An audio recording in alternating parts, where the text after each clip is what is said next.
to secure a draw.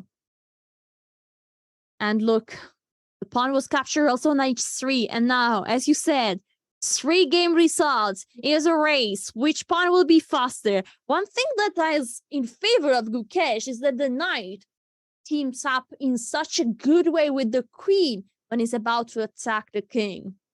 Will this be enough? Because the pawn on h4 is very dangerous. Right, and how do you even continue? Maybe queen g7, queen h7 check. I mean, try to bother the king, but what is really critical difference here? It's the clock. It's the clock. I mean, Gukesh is down on 1 minute and 20 seconds. He doesn't have time.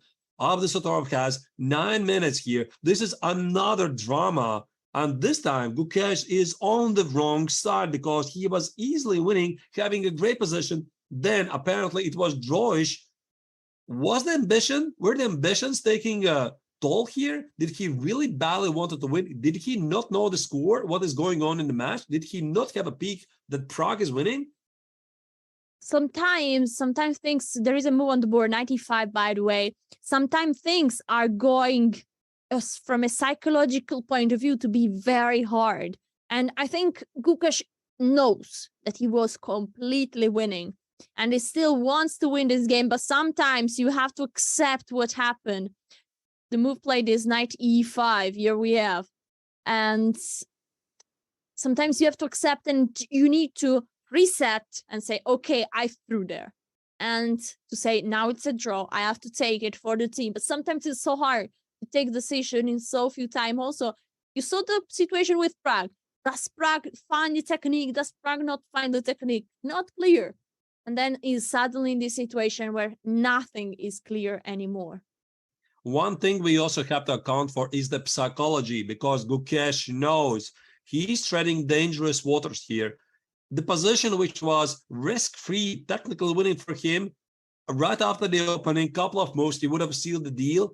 He continued to misplay it, then he got to a draw, misplayed it. Now it's a worse position already. And what does it do to your mind? It's incredibly difficult to be in this position because you feel your game is slipping away. There's a move made, king on h5. No, queen d2 check. Queen d2 check. Queen d2 check. I guess you move forward. Yeah, king b5 probably. King b5, king h3. What do you choose? I guess king b5 instinctively. That is so scary. I can see the clock, the actual clock, and I see that there is 0. There is a 0. So we know for sure that Gukesh is under 1 minute. Now, it might be, yeah, I see also a 3 now. So 30 seconds, about 30 seconds. Now he made a move or not yet? Not yet. It's about 20 seconds. I see the 2 now. I mean, it's the nerves. It's the nerves. I mean, again, incredibly difficult to stay calm in this position. So king b5, king a3. What's it going to be? Clock is ticking. 37 seconds. King b5 is on the board. Wow. There is literally the reflex of the light on the clock. And so he's hiding what is the time situation right now. I don't know if it's the camera, the light of the camera, the lights of the chest and the board, but whatever it is. There is a reflex there that is a bit hiding the situation on the clock. But one thing that is big and clear is the 0. Gukesh has less than 1 minute on the clock.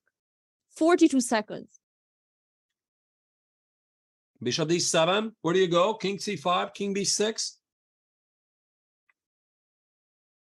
The h pawn is now free to run forward. Also, let's not blunder the queen g6 mate threat. Where is he going with the king? Few seconds remaining, down to 20 seconds. There's a glare on the camera. I'm not seeing. King c5 instead is played by Gukesh. Wow. I think he moved with less than 10 seconds. That's incredible. That's literally incredible. Oh, no. Oh, no. Or maybe, oh, yes, for Team Uzbekistan fans, because this is also very, very important match for them.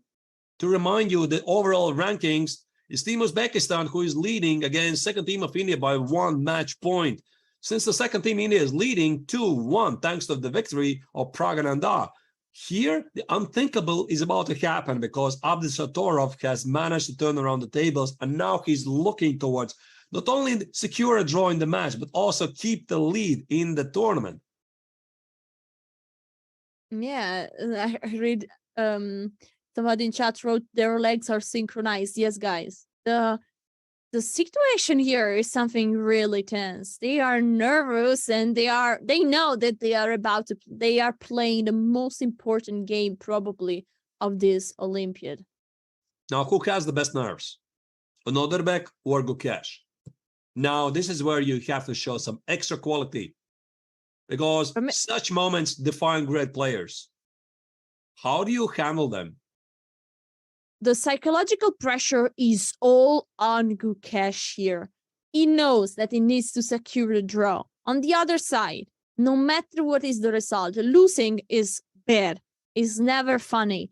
But saying it in a very practical sense doesn't change making a draw or losing this game. Abdusattorov is going for a big all-in in this game and is trying to save and be the hero of his country for fighting for the gold medal in this Olympiad.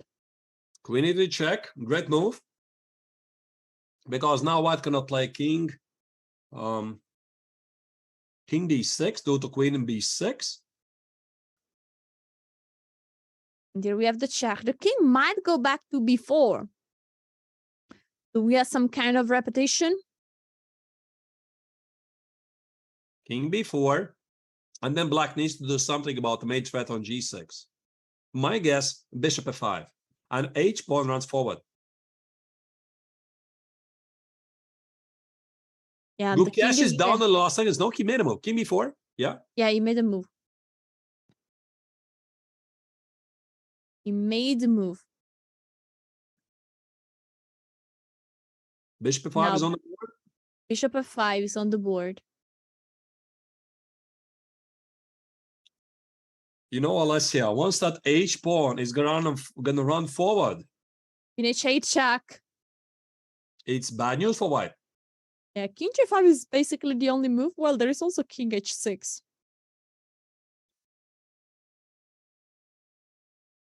I want to ask chat, guys, do you want Team India or Team Uzbekistan to win? Queen Queen h6. h6. And now we have Queen d8, I think. Yes, the queen is on d8. Now, do you push forward the pawn? h3, do you want to do it?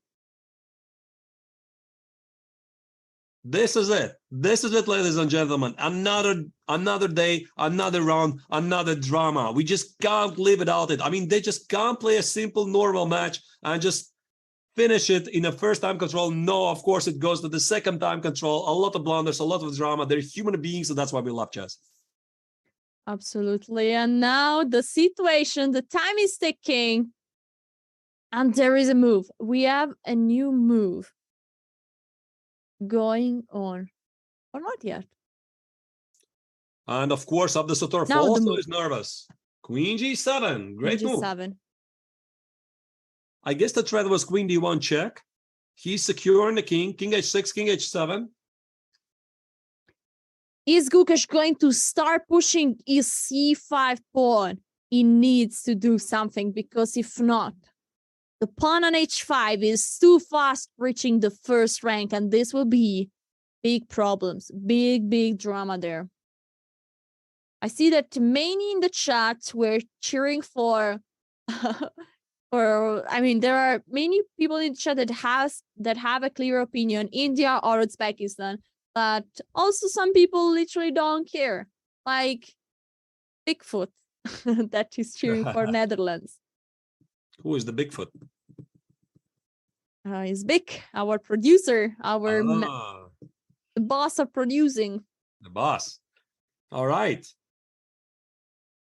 After queen g7, what's the move? What's the move for white to make? Tick tock, tick tock, tick tock, tick tock, tick tock. The clock is ticking. Queen d5. What do you do? I mean, what do you do? I mean, Oh queen my d5, God. queen d4. What do you do here? Oh I my mean, God, Gukesh look, must be he's totally going nuts here. I mean, what's going on in this game? Knight f3 instead is played. and he's Rather going than with the knight on f3. And attention, there is a fork on the board. Oh my goodness, God. Gukesh blunders a piece. Oh my goodness. Oh my goodness, look at his devastation. Look at his. Unbelievable. Look at Poor him. Gukesh, and what a comeback by Abdusattorov. Queen b7 collects the knight. You can see the pain in the face. That's incredible. And he doesn't have any second on the clock. I think his time is gone. Is going to be over. Oh, wow. This is Yes. not where you want to be right now. Despite the fact you had 8 out of 8, 8 out of 9, but you